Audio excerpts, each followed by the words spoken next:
the same, guys. The way all these programs work is using a mathematical procedure that was invented maybe 200 or 300 years ago. Yeah, it's called the method of moments. And to put it in a simple way, is every wire is divided in small segments, and the voltage and current going through the little wires are is calculated, and with this you calculate the contribution of each little segment to obtain the pattern or the field intensity in every direction that the program is required to do by the user. If you can want to know more about that, just Google method of moments. It's not only used for these kind of programs, it's used in many other places, in economy, in civil engineering, and weather prediction, and many other sciences. So let's start with the program. The main window is this one here that I'm moving, and there's an editing window. I'm gonna close this pattern now. This window here is where you can put everything. So I'm gonna start with a new file now, so everything is erased. And the first thing we need to do is put a name on the file and save it to start making our model, building our model. I'm gonna save this. Let's do it like Dipolo, for example.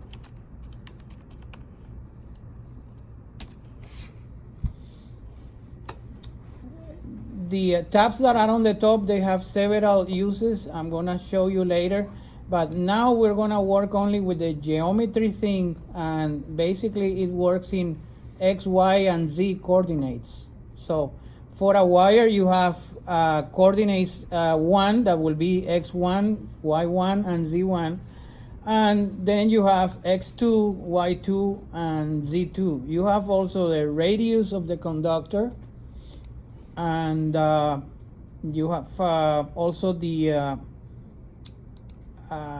segments, the number of segments, like here. The segments are the little wires that you can divide the wire. The more segments you use, the more accurate your calculation will be, but also the more memory your program is going to use, and the answers will come, will take longer to be calculated. Is that the primary difference between some of the free modeling programs like this one and some of the ones you have to pay for? Is the number of segments they can? For example, the one that comes with the ARRL is only 20 segments, I think, which is ridiculous. It's nothing. But the idea is to hook you up to get the program. But 20 segments is barely good enough, fairly enough to do a dipole, and probably not a long one. So let's start with a dipole. We're gonna do first with the coordinates. You will have to go with the coordinates.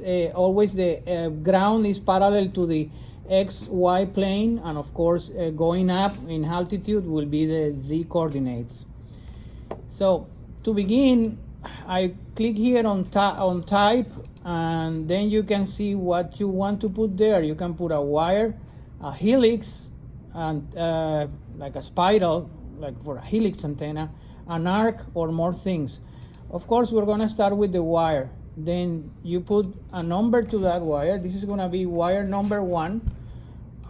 Let's say initially that we're gonna use 41 segments.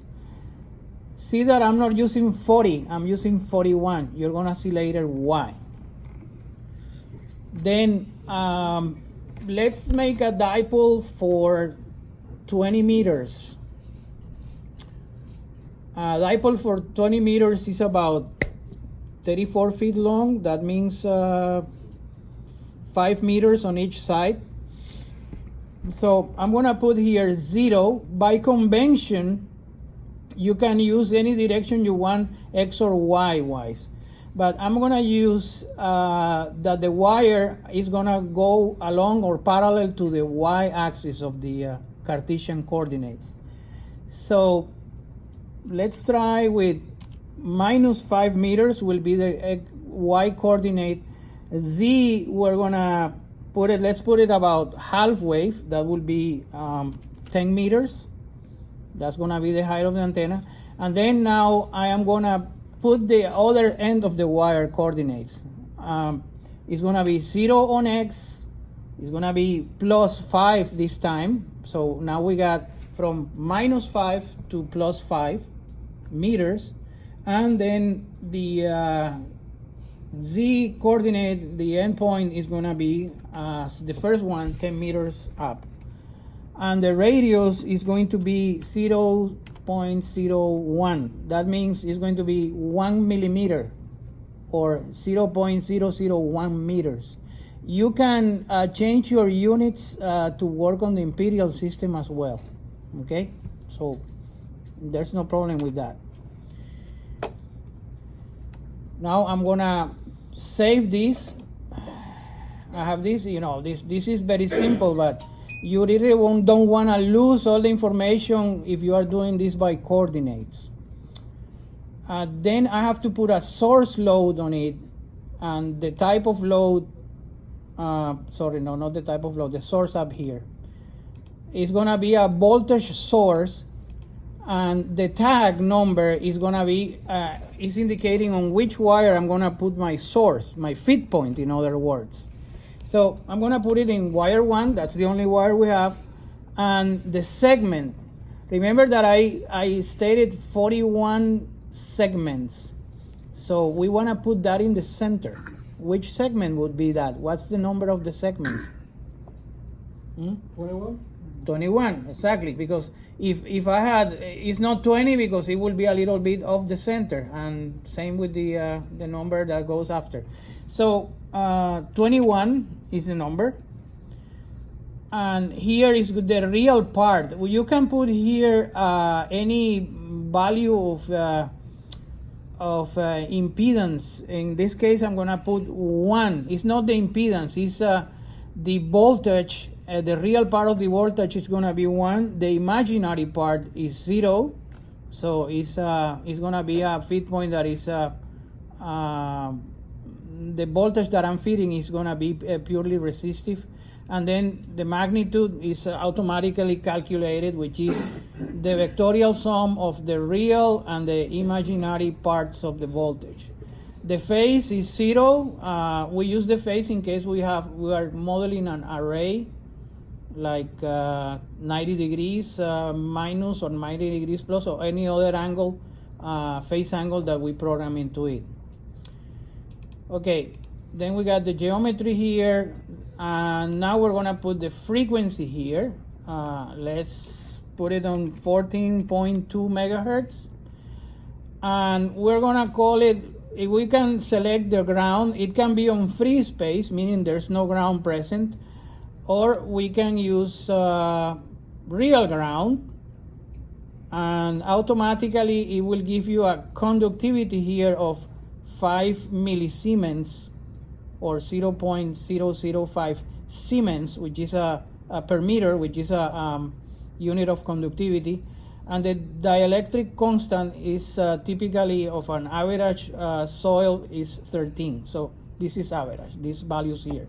You can change it. For example, if we were talking about being near, very close to the sea, then this number here that is 0.005 would be 4 or 4,000 millisiemens. Yeah. So we got this set up. You can put like comments here or any other thing that later on it will remind you what you have done, like write notes. If you open this file maybe later in time and you want to know exactly what you have done on how it's working and why do you have it in certain way. So I'm gonna save it again. Always save. And I'm gonna minimize this here. Now I can go to the calculate, and here is the NEC output data.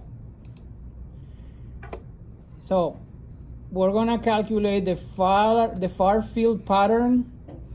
The frequency is already there, we have programmed it, and then I just click on generate.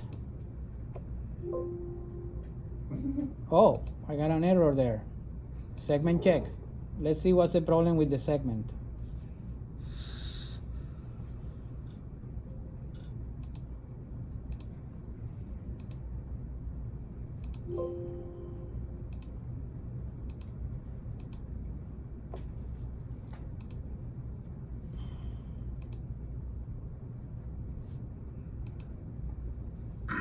I don't think you have an output file that it wants to write the data to, is I think what it's... You shouldn't.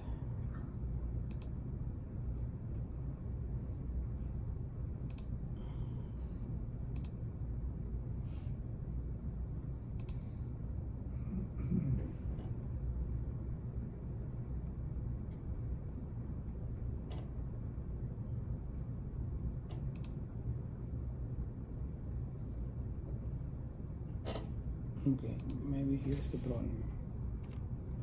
Maybe I left that. Let's see if it works now. Yes, save it or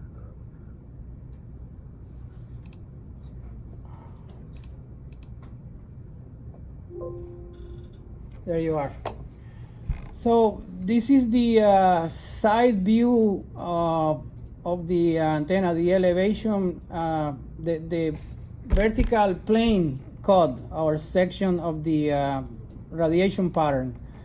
I can go here to far field and say show both horizontal and vertical.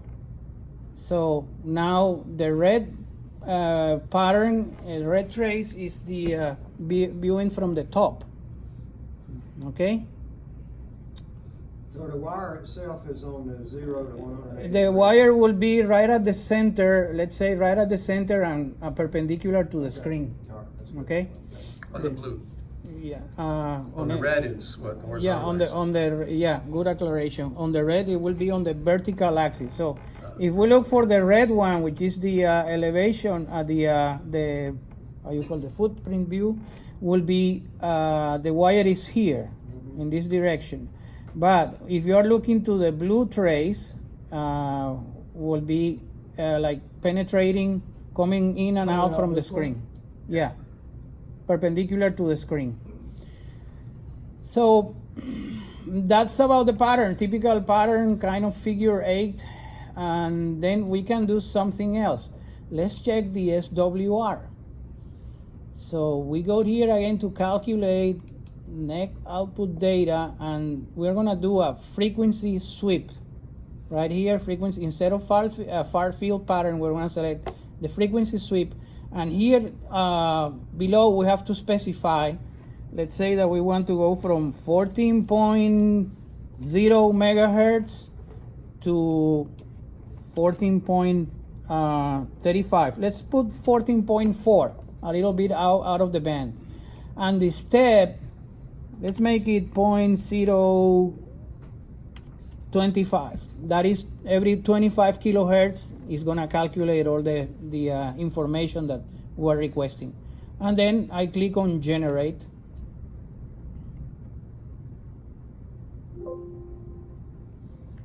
And here comes the window. Let's expand it, give a better look to it. So the SWR is 3 at 14 megahertz, and we got like you can click here on this point and it will show you what's the value. We got 1.8 SWR at the end of the higher end of the band. So obviously this antenna is short. It's resonating on a frequency higher than the upper band limit. We can click here on the right, on the top right corner. We can see gain and we can see impedance as well. Let's see the impedance. Here is the impedance, and we can see the red one is the imaginary part, or the reactance of the feed point, and the blue trace will be the resistance. And the antenna is resonant when it's at zero reactance, meaning when this red line crosses the zero axis, it will be resonant. In this case, we can see that the values on the red side for the red trace, the reactance, are negative. And we got at the top is -20, meaning that if we project this line coming a little bit further, we will see where the red line is crossing the zero axis, which tells you where the antenna is being resonant. So let's go back to the geometry, and we have found that the antenna is a little bit short. Let's put some more length to it. So we go here to input, geometry, and let's try -5.0, let's say 5.1 and 5.1. So we have lengthened our antenna 10 centimeters on each side. Okay, let's save it. It's not necessary to save it. It will work with the whatever you have written onto the screen, but you know, it's a good practice to save. I can tell you that I have learned it the hard way. Yeah.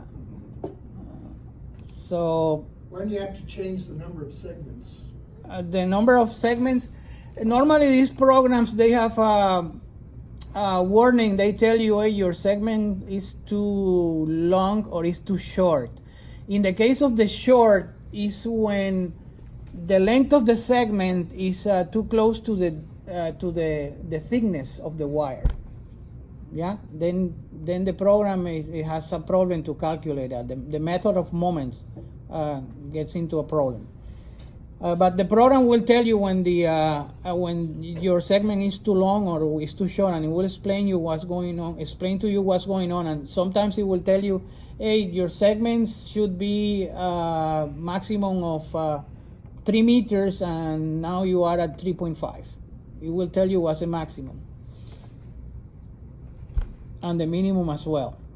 So we go back to the main window and calculate the NEC output data. The far field pattern is not going to change much. We're just adjusting the antenna here that has a little mismatch. So we go again to frequency sweep. The limits we put in there, they stay, and we generate.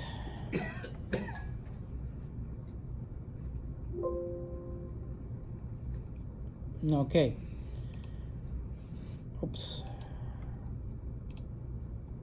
So now we have the SWR curve, and it seems, you look that here is 1.43, and then at the top frequency of our range, our defined range, we got 1.44, which means that the minimum is now on one of these 2 points, like 1.43064, and this seems to be the minimum. We can check with the impedance, and now we can see that the the red line, the reactance, is crossing the zero axis more or less at this point, still out of the band. Now, if we are designing the dipole to be at the center of the band, it should be somewhere between 14.15 and 14.2. So maybe we need to lengthen the antenna a little bit more. Go back and do that. Yeah. I'm a CW guy. Put it down at 1405. You're a CW guy?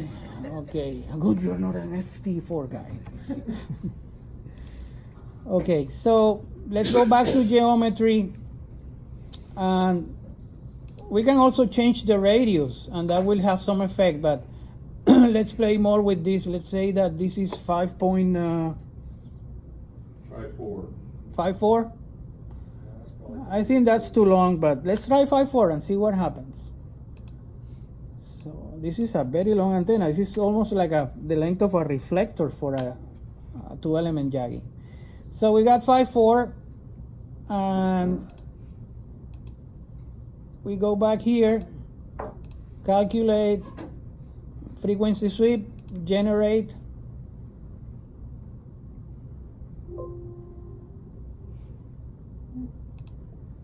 Oops. So here we had about there. About 5.423. 144. Still there. It's not moving much, huh? Yeah, got to do more than I thought. I think we need to put a bottom on this antenna. Yeah, the coax cable is messing with it. What's your impedance? Let's see what the impedance is. The impedance is. 50 to 75. Huh? Can you change your impedance to 50 to Yes, you can 75? put any impedance you It's want. typically going to be about 75 ohms. Yes, when you are like halfway, that's what you get. But the resonance should be changing. You know, the reactance should be moving, but it's not moving at all. Probably Yeah. a little bit more than that. So let's go back to the antenna, to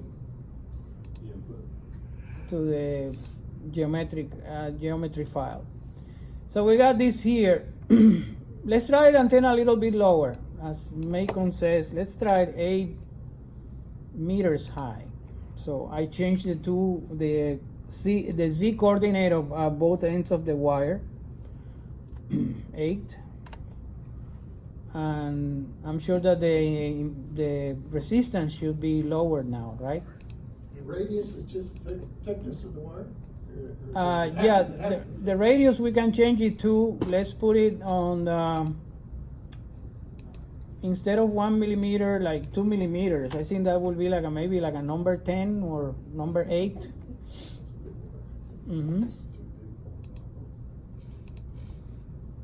So we go again, calculate.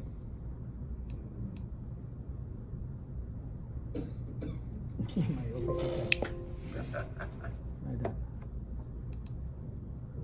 Okay, you see the effect of thickening the wire and bringing the antenna down. The closer you go to ground, the lower the frequency of resonance will be. Now we are like on the other side. So let's quickly here go to the geometry thing and change, let's say 5 point. 6. No, that's too much. That's it. 5. 505.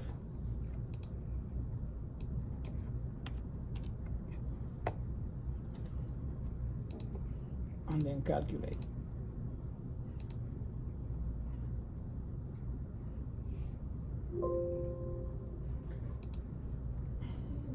Well,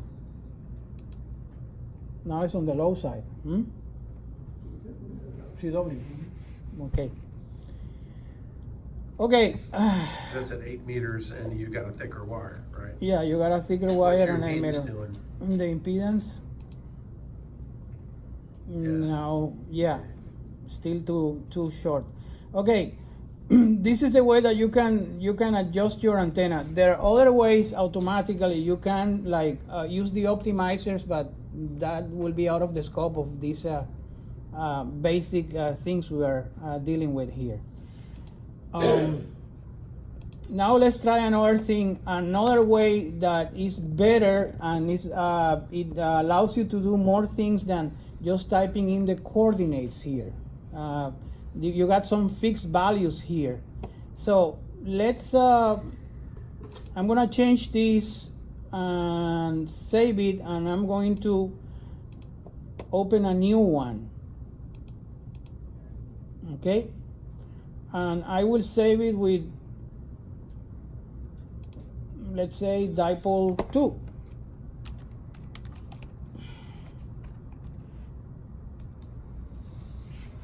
Now I'm going to work with the symbols table.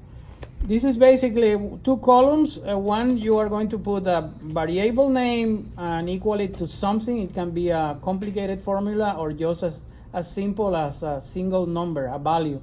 And here you can put a comment to know, explain what the variable is about. So I'm gonna start first with frequency. I'm gonna use the F and say that my frequency is 4.2 megahertz. I can put here any comment like megahertz. And then on the second one, I'm gonna put wavelength is equal to 300. This is in meters. I think it's 968 for feet or something like that. The formula for the wavelength in feet. In effect, speed. Oh, no, but it's like 968 or something like that. Yeah. So we get the wavelength is calculated like 300 in meters divided by the frequency in megahertz. And next, I'm gonna call this L, and L is gonna be the length of a wire. I can have several wires. I can put like L1, L2, or 3. This is gonna be just one wire. We're going to do the same we did before, but using formulas, and you will see what's the advantage of it later. So normally, dipole using the end effect is less than a half wave in free space. It's like instead of being 50%, it's like 47, 48% of the 468. Okay, but remember that this is yeah. So let's try with 0.47, 0.475. So now I have defined these values. I'm gonna put one more value here, and it's gonna be H. And H is gonna be 8 meters. I can put on my comments here like length of dipole in meters. Oops.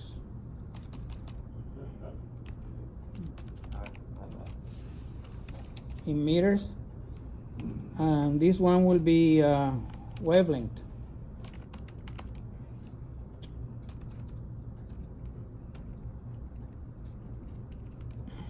H is what, height above ground? Yeah. This is height above ground. And it's in meters as well. So now I go to geometry. Well, since you only have one height, that assumes everything's is a flat top, right? Yeah. From all elements of the antenna. Right? Yes. Later we will do an inverted B dipole. It has some trick to it to do it here on the simulation software. The geometry, okay, we have the wire. That's gonna be the type, and then the tag, the wire is gonna be the number 1. Let's put again the 41 segments. And now this was the 0 coordinate for X to begin on the wire, and the length, the total length of our dipole is L. That is expressed here, L 0.475, and there's something missing here is 0.475 times the wavelength, because it's a half wave dipole, which by the end effect is a little bit less than 0.5 wavelengths. So geometry, this coordinate is gonna be minus L divided by 2. Okay? The height, the Z coordinate is gonna be H. The height what we have specified here on the symbols. H equals 8 now. Okay? And here on X is gonna be 0 again. And here we have half of L half divided by 2, and the height of the end point of this wire is gonna be, of course, H. Let's put a radius. We can also specify the radius here. You know, we could put here at any moment. We can put radius, or let's put diameter. You know, radius can be sometimes confusing. So let's use the D. And let's say that the wire is 4 millimeters thick, and this will be thickness in millimeters. So my radius, what's going to be my radius? No, D over 2? D, divided D, by radius, exactly, right. D divided by 2, because it's we specify diameter for the D. So that's it. Now we can go here to open the window and see the geometry. And there's our dipole.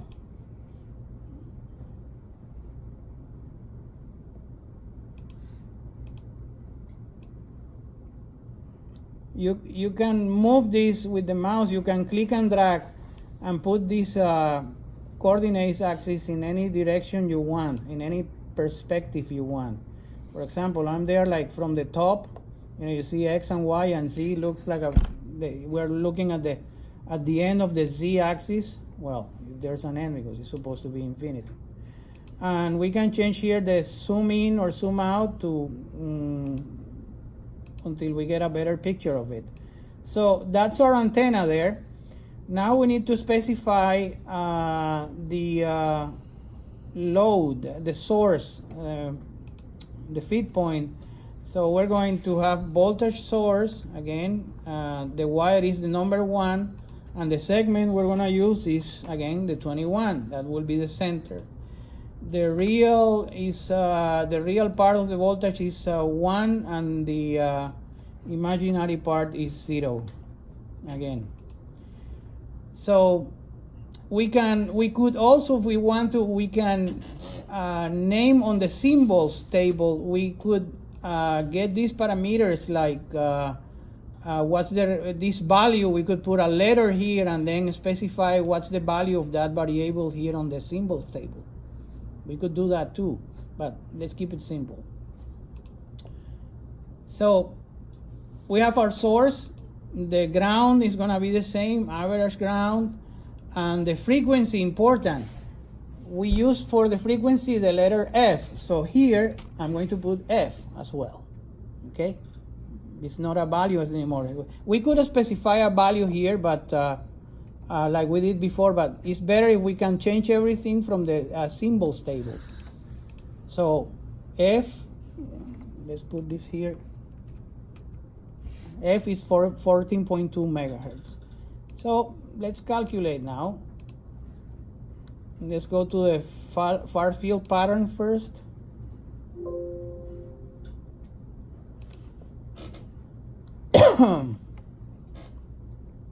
We got something wrong again.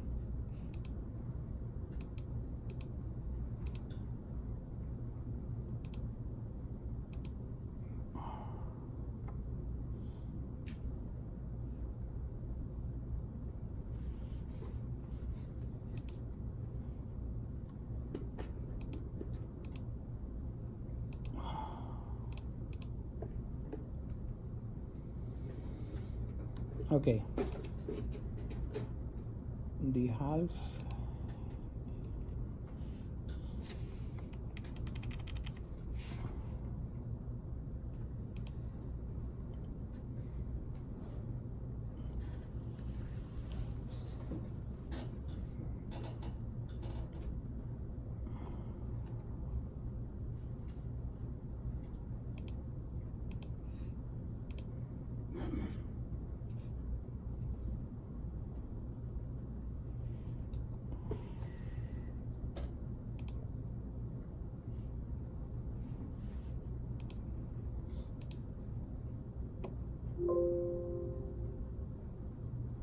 Wrong segment check. Okay, let's wrong segment check. Let's see where can we do that.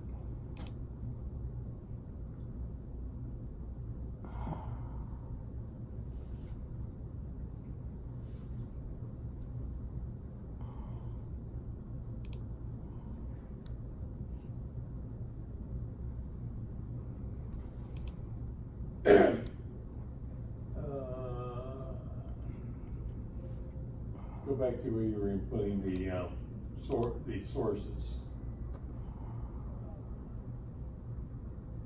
David.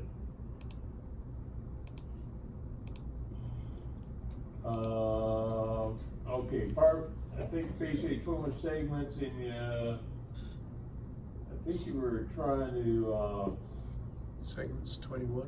Yeah. yeah, Oh, that's- 21. Each wire. Okay. Yeah, that's the segment 21. So 10 and 10, and plus, be about 11 be the 0 point. No, we got 41 segments.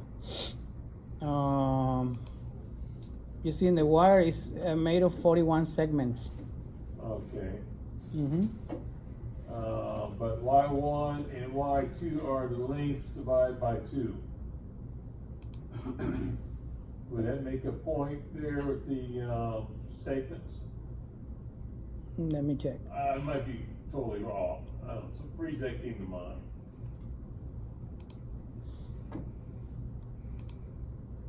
Probably not.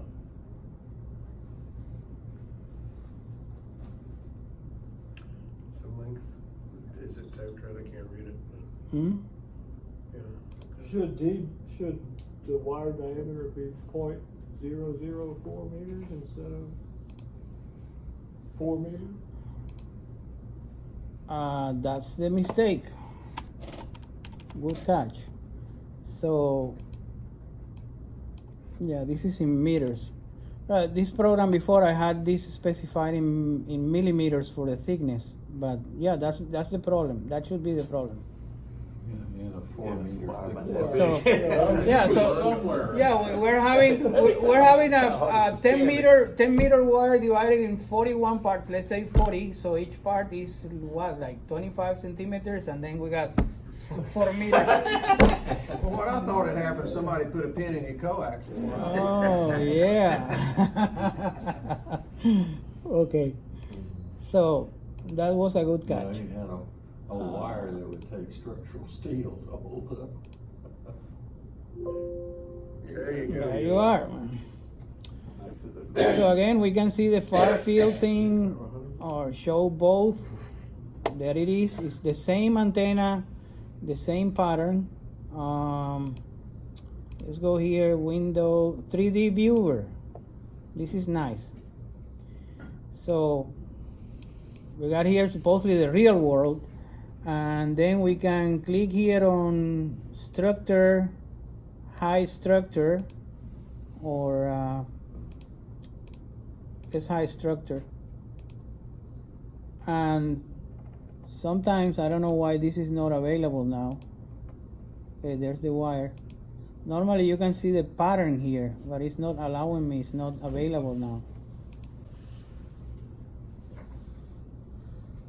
Yeah, that's what you see a lot on some, you see on YouTube, the videos they do on this thing where it shows how one antenna against the other one, it can change the way the transmit pattern is, because you're too close to another antenna.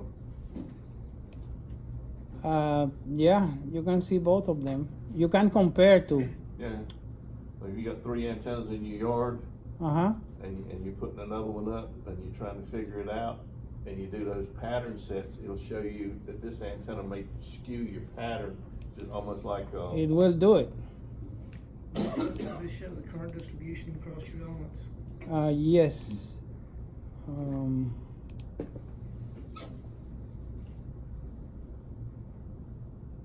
I always thought a dipole was a little more directional than that. Looks like you're getting almost 80% transmission off the ends. Depends on how up in the area you are. Actually, on a half-wave dipole, the center third of the wire radius as much as the other 2/3, the outer thirds. So let's go calculate again. Output data. Frequencies. Your near field Near patterns. field.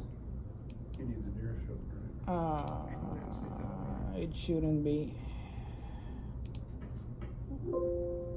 I practically don't use this much. It's too near. Yeah, it's too close. Let's try again. Calculate output data, far field pattern, the frequency for it.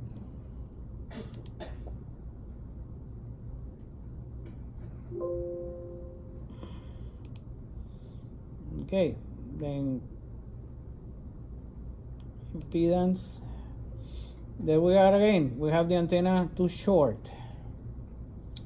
But now we can change, instead of going into the geometry file, we just need to go here in edit the input file, and then we can change the values here instead of changing all the coordinates there. For example, if I change the height here, I will have to do the height here, here, and here.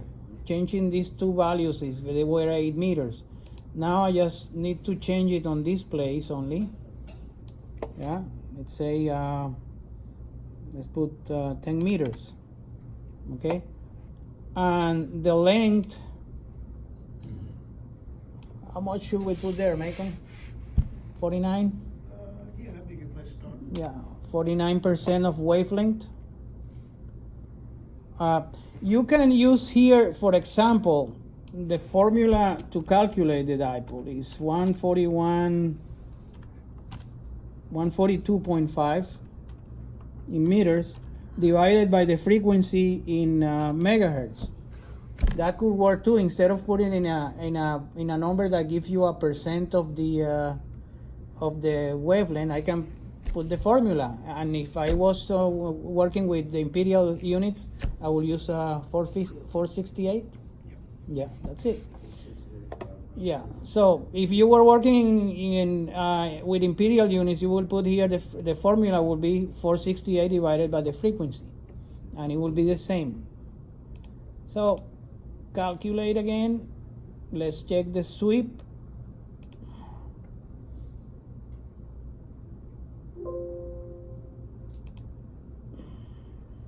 Here we have the antenna still a little bit too short. I think we need a balance on this thing. Huh? See what your impedance is. The impedance. There. Okay, now you're down to 14.3, which is right at 69 ohms. No, it's still negative. The top here of the scale is minus 15. Yeah, but if you go between segments, it'll probably pull right into zero with two exactly cross. You're really close to it. Yeah. Okay. So now we have done the dipole, and we did it with this time with using the formulas, using the symbols. Okay.